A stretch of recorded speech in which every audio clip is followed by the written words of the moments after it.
Hey everyone, welcome back. So today we're going to talk about a pedal called the Stylus.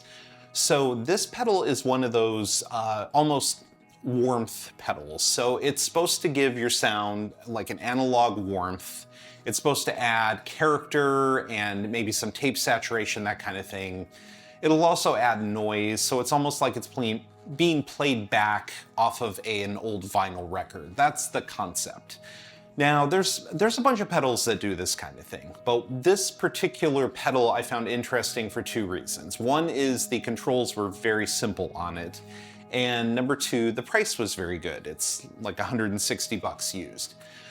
So before I go into what this pedal does, I want to talk about why you would even use something like this. Like, what's the point of a pedal like this? Well, in my opinion, there are two main uses for something like this. One of them is to change your mood.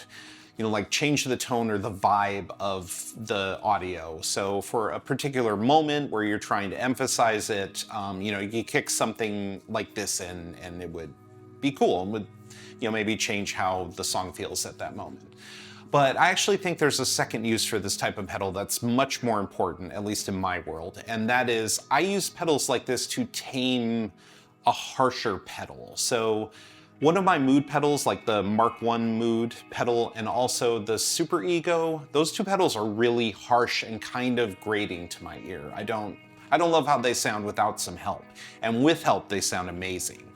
This kind of pedal I think really shines being paired with pedals like that. But anyway, let's go into it. I want to show you what the pedal does. We'll talk about the controls, all that good stuff. Now the controls on this pedal are pretty straightforward. Obviously the foot switch turns it on and off. It doesn't do anything beyond that. One control I want to focus on first is this little push button here. And this is the hi-fi, lo-fi toggle switch. So when that button is in the up position, the pedal is in hi-fi mode. When it's down, the pedal is in lo-fi mode. Hi-fi is cleaner and lo-fi is glitchier, and they have very different EQ curves. I do want to mention that this pedal also has a trim pot inside of it that will allow you to adjust the output volume. And I can see that being very useful for this pedal. Now, one other thing I want to talk about is when you run gain into this pedal, those EQ curves become very dramatic. So here, I'm going to just kind of kick in some of the controls a bit to make this a little more prominent, right? So here's the pedal, and we're in lo-fi mode. Actually, I'm going to turn off the degrade so that popping, clacking doesn't distract you. Okay, so this is lo-fi mode, clean. Lo-fi mode with a bit of overdrive and with a higher gain.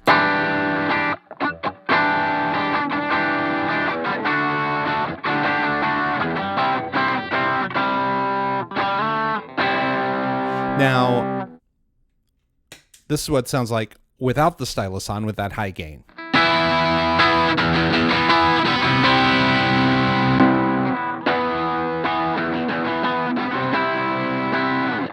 So I'm sure you can tell lo-fi, you know, again, it almost sounds out of phase, like it really thins out and weakens your signal.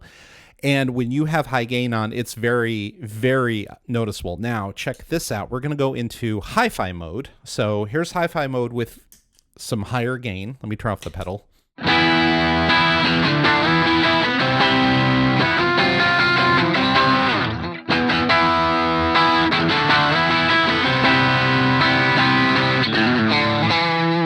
Now, listen to the pedal with hi-fi on.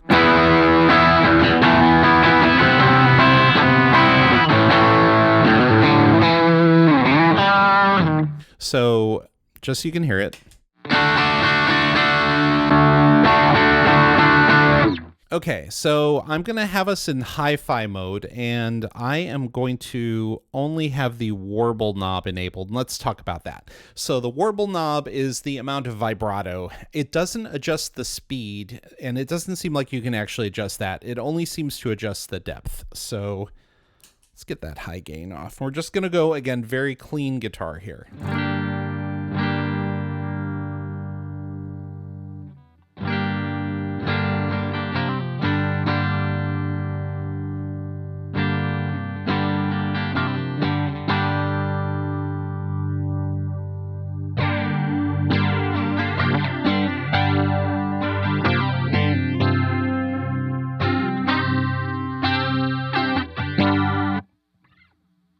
This pedal can actually get very subtle. So even with the warble turned way down, you can slightly hear it doing its thing.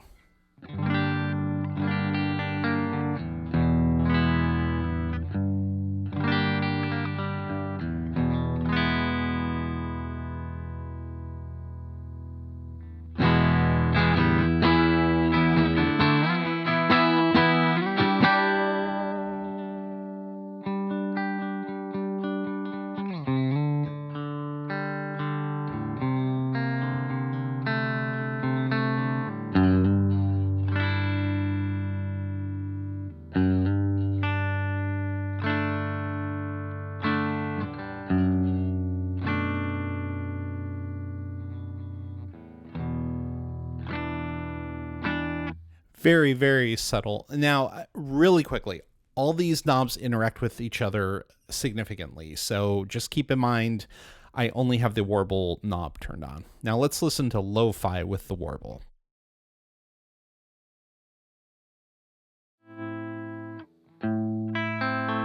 Already you're hearing a thinner tone.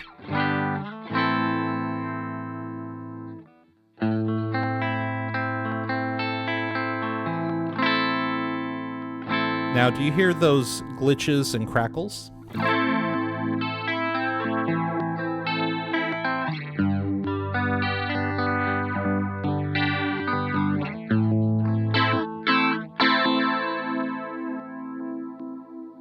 So lo-fi will introduce those to your playing.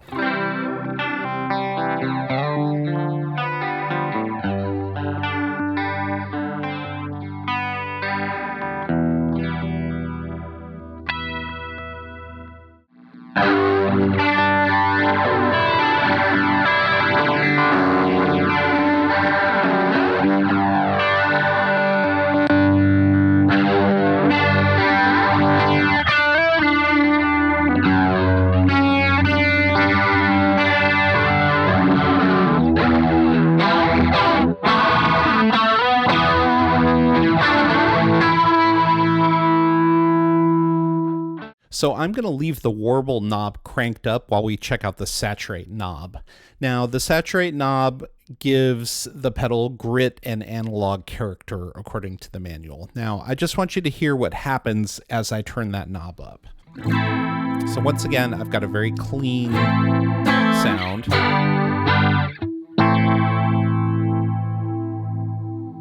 And I have a lot of warble. That's dimed, so.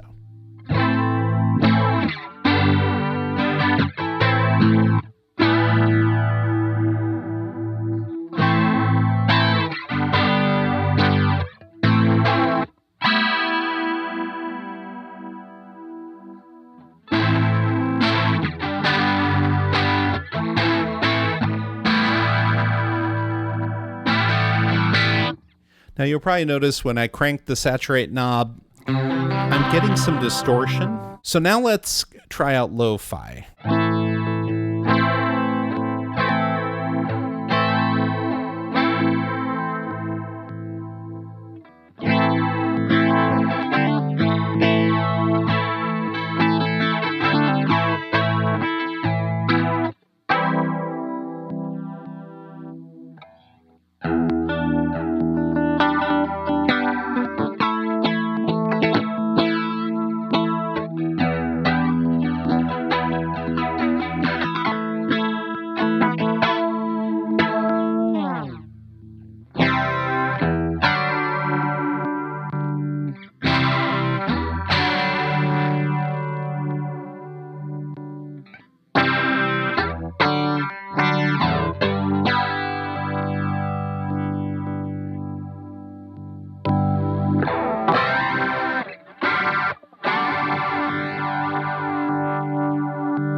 Okay, so we're back into the hi-fi mode, and let's talk about the Degrade knob. So Degrade adds volume drops and scratchiness. Now in hi-fi, Degrade doesn't feel too glitchy. It's a little bit smoother to play than in lo-fi. So let's check this out.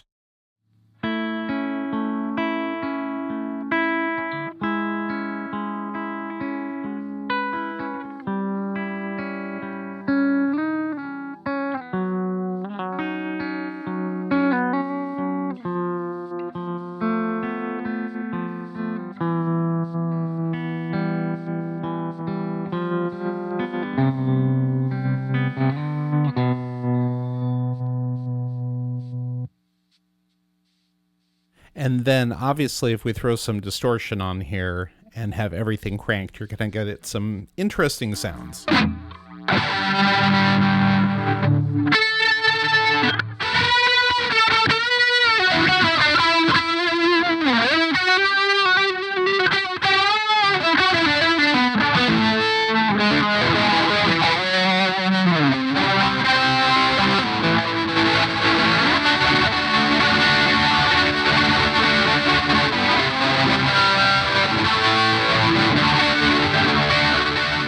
Now, if we go into lo-fi mode, let's hear what the Degrade does.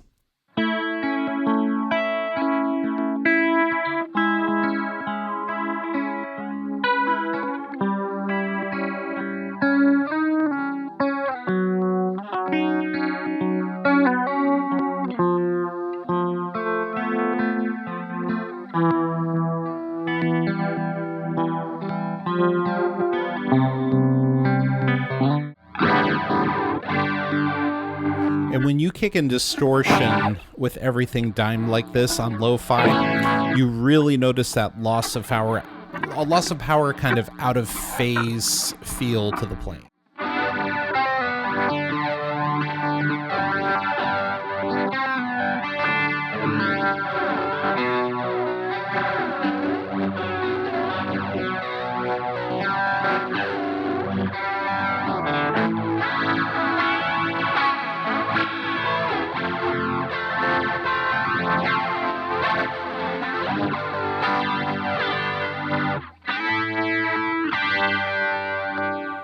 So that's the Stylus. Let's talk about the pros of the pedal for a second. Number one, of course, is the price. $160 is actually very reasonable for a pedal nowadays, and I'm assuming you could get it for less used if you looked around on that market.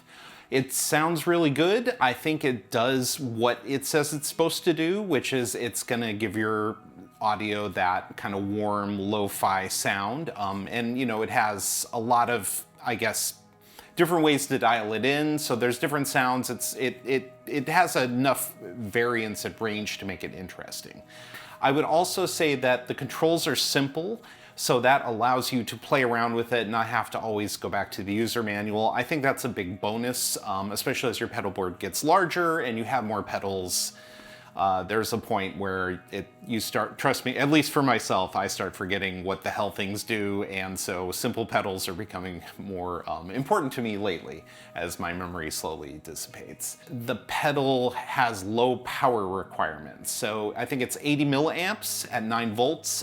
Pretty much anything you have is going to power this. Let's talk about the cons for the pedal.